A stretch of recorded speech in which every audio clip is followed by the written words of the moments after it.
Ezequiel capítulo 47, verso de número 3 diz: E saiu aquele homem para o oriente, tendo na mão uma corda de medir. Mediu 500 metros e me fez passar pelas águas, águas que me davam nos tornozelos. Mediu mais 500 metros e me fez passar pelas águas, águas que me davam nos joelhos. Mediu mais 500 metros e me fez passar por águas que agora me davam na cintura. E mediu mais 500 e agora já não podia mais atravessar, porque as águas eram profundas. Eu sou apaixonado nesse texto. A epígrafe dele diz que são águas purificadoras, águas que saram as águas. E sabe, de maneira, vamos dizer assim, comparando essas águas profundas a qual o profeta Ezequiel foi levado em visão pelo próprio Deus, nós podemos comparar o nosso nível de entrega, de relacionamento com Jesus, sabe, com o Evangelho. Posso te dizer uma coisa? O Evangelho é esse rio que raramente é profundo na margem. Que se você quiser profundidade, você tem que caminhar com Deus e para a direção que Deus te apontar. Eu vou te contar uma experiência minha que me fez entender melhor esse texto e essa realidade. Quando eu comecei a pregar o Evangelho, eu tinha 19 anos. Eu comecei contando o meu testemunho. Posso ser franco para você? Eu nunca sonhei em ser o que eu sou hoje. Os meus sonhos eram totalmente opostos ao que eu vivo. Eu estudei direito, não tem nada a ver. As minhas ambições e desejos eram totalmente diferentes. Mas de repente, Jesus me conduziu para este lugar. E quando eu menos percebi, eu estava pregando e anunciando as boas novas do Evangelho. E interessante porque o Evangelho tem palavras que nunca vão mudar e não sairão da pauta. A pauta do Evangelho, ou as pautas principais do Evangelho. Por exemplo, a mensagem da cruz. A mensagem da cruz é a mensagem talvez principal, é a principal porque através da cruz de Jesus nós tivemos a nova chance, fomos religados com o eterno, fomos salvos pelo sacrifício de Jesus na cruz. Então, tem mensagens que nunca vão mudar. Jesus salva, batiza e leva para o céu. Uma outra mensagem que jamais vai mudar é que Jesus está voltando para buscar a sua igreja. Maranata, ora vem, Senhor Jesus. Mas existem as demandas pontuais de cada geração. E o que Deus me deu através do Evangelho são respostas pontuais para as demandas da minha geração. Então, no Evangelho, na palavra, você tem respostas para cada tempo. E se você perceber hoje a demanda do nosso tempo é provável que muito diferente das demandas de respostas da geração dos nossos pais. Basta você ver que os problemas são muito diferentes, os problemas que nós encaramos e que os nossos pais encararam. Então logo a Bíblia ela é pontual para responder às respostas que ainda nem foram feitas.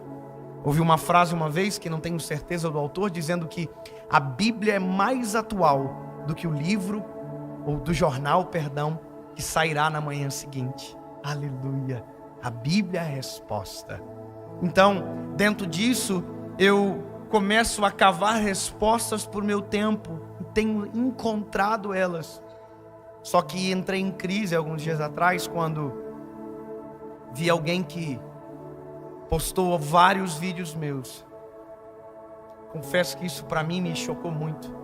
Postou vários vídeos e no outro dia, nos seus stories, a pessoa estava embriagada. Estava visivelmente alcoolizada, com as mesmas práticas, com o mesmo desleixo com a sua vida. E aquilo me machucou profundamente, porque um dia anterior estava ouvindo uma mensagem do Evangelho e dizendo para todo mundo que aquilo era maravilhoso. E confesso que eu me cobrei durante o dia inteiro. O que está acontecendo? E me culpei, dizendo: Jesus, será que eu não estou pregando a tua palavra? E aí, na contrapartida, eu vejo milhões de pessoas que estão sendo transformadas, mas aí, lembra aquilo que falamos agora há pouco? De repente um não está e parece que aquilo vai por água abaixo. E aí eu entendi que o que sou e o que faço. E eu quero deixar aclarado isso para você. Eu não sou o rio e não sou a voz que te chama para mergulhar no rio. Eu sou apenas uma placa dizendo: aqui é o rio. O que eu sou é uma pequena placa no meio de milhões delas, apontando para Cristo, dizendo: olha, é bom, é maravilhoso, não há nada que se compara, é gostoso, mergulha de uma vez, vem para cá, vive isso de maneira completa. Agora eu estou dizendo: é aqui, mas é você que escolhe mergulhar nesse rio e viver a prática desse evangelho. Não sou eu que vou dizer para você: muda de vida. Não, é você que escolhe mudar, porque quem diz isso para você é o evangelho. É Jesus que diz: olha, tenho vida nova para você, tem um convite para um novo tempo da sua história. Agora quem escolhe é você. Hoje, nesse texto, eu encontro superfícies a serem exploradas dentro de um evangelho tão profundo e rico. Existem as pessoas que entram com as águas até no tornozelo, e essas pessoas acham lindos os vídeos, acham lindo as palavras que ouvem. Elas dizem que isso as motiva, traz uma paz que é incrível, mas é passageiro. No outro dia, estão vivendo da mesma forma. Agora tem pessoas que, ao molharem o tornozelo, continuam olhando para a voz que o atraiu para aquele lugar. Continuam olhando para o autor e o consumador da sua fé.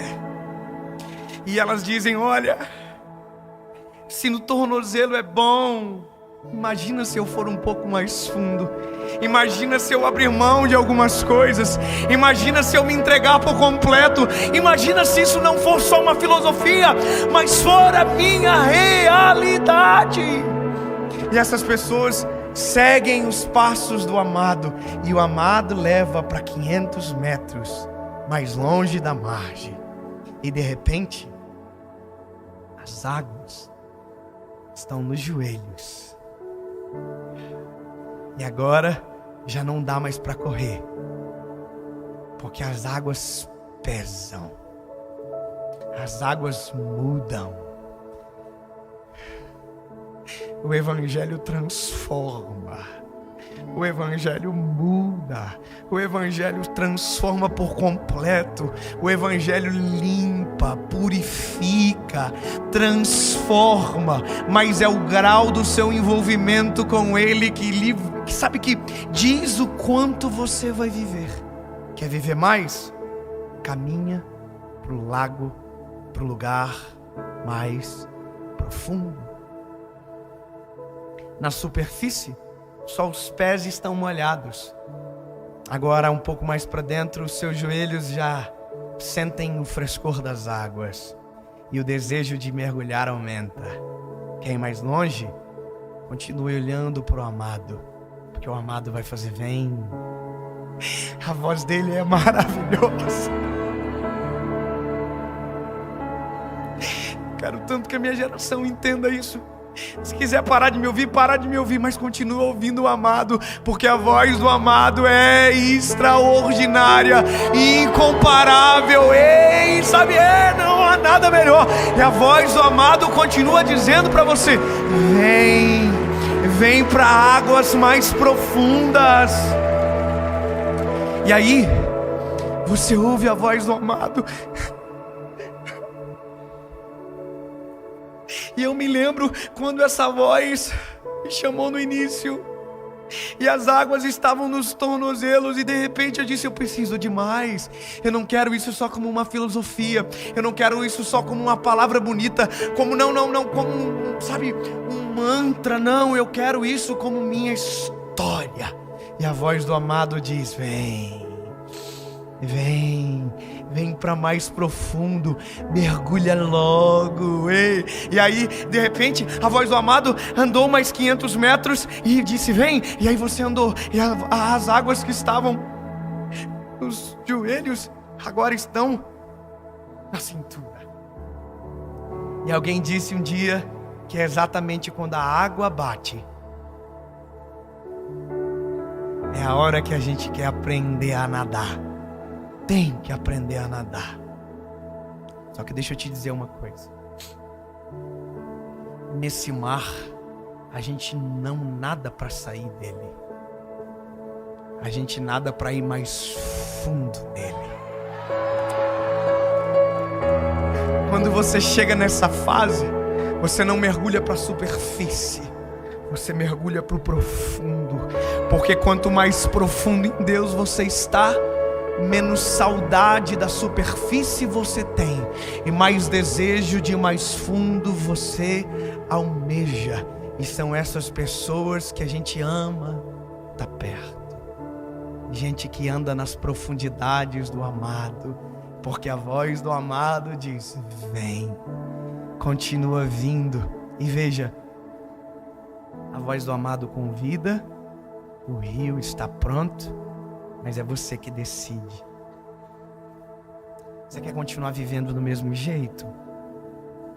Resta para você a superfície. É legal a superfície, mas não é 1% da experiência que o Evangelho tem para você. Você quer continuar sendo a mesma pessoa, fazendo as mesmas coisas, agindo do mesmo jeito, com os mesmos pecados de estimação? Essa é a sua escolha. Mas a voz do amado diz: vem, mergulha, eu tenho coisas novas para você, eu tenho vida nova para você, eu tenho, sabe, a melhor experiência para você. Mergulhe uma vez, que você nunca mais sentirá falta de nada. Quer ver uma coisa? Eu estava num restaurante nos Estados Unidos chamado Cheesecake Factory. É um restaurante que os bolos são maravilhosos. E a vitrine do bolo está exatamente posicionada na entrada da loja. Porque você entra assim já. Mas a comida lá dentro é deliciosa também. E é muito grande as porções. Então, se você não come o bolo primeiro, tem um problema que acontece depois. E foi isso que aconteceu comigo. Eu entrei, pedi um macarrão com almôndega, delicioso. Comi, quase morri. Piadinha ruim. E quando eu saí, esqueci do bolo, mas a vitrine chamou os meus olhos. E eu disse: uau, que delícia. Não cabe mais nada. O bolo continuou gostoso, continuou bonito, prazeroso aos olhos, mas agora era eu que não queria mais, porque estava satisfeito. Tem gente que pensa que o pecado fica feio, que os prazeres da carne ficam abomináveis. Continuam gostosos aos olhos, continuam bons para a prática, para a carne. Mas deixa eu te dizer uma coisa: quem está satisfeito não se deixa levar pela vitrine.